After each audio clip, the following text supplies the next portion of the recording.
Yung announcement ni VP Sara today to run, naging malinaw na. How will this affect the timeline of the United Opposition in terms of also declaring your own standard bearer?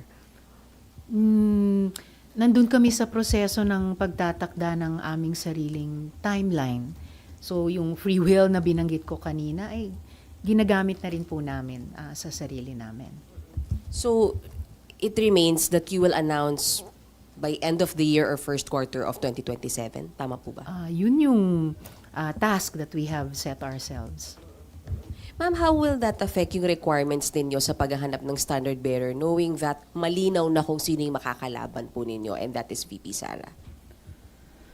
Well, dahil ilang taon na rin kaming magkakasama at regular na nag-uusap, bago pa man itong recent important development, patuloy yung pag-level off namin, pagkakasundo kung ano yung aming mga requirements or qualifications na hahanapin sa aming hanay. Hindi po nagbabago yon. And qualifications are what, ma'am? Well, actually not qualifications per se pa, but yung nabanggit ko dating common values na nahanap namin sa aming hanay, no? Yung pagnanais para sa anti-corruption and good governance, yung pag-grow at pag-share ng bunga ng ating mas malakas na ekonomiya, isang tunay na pagkakaisa sa ating divided at polarized na lipunan, of course, pambansang soberanya at iba pa.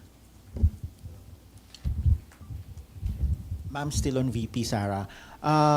Of course, we know that there are pending impeachment complaints in the House of Representatives, and if ever it goes up here for trial, you will be the judges, and of course, not just you personally, but all 24 or 23, kung hindi makapasok ang ilan, will be serving as judges. So, and iba sa inyo might be her potential rivals in 2028. So, how will you address yung possibility or yung at least the optics na you are judging a potential opponent and your decision could be interpreted as not being based on the merits of the case but on the possibility of taking out a potential competitor in 2028? More than any optics,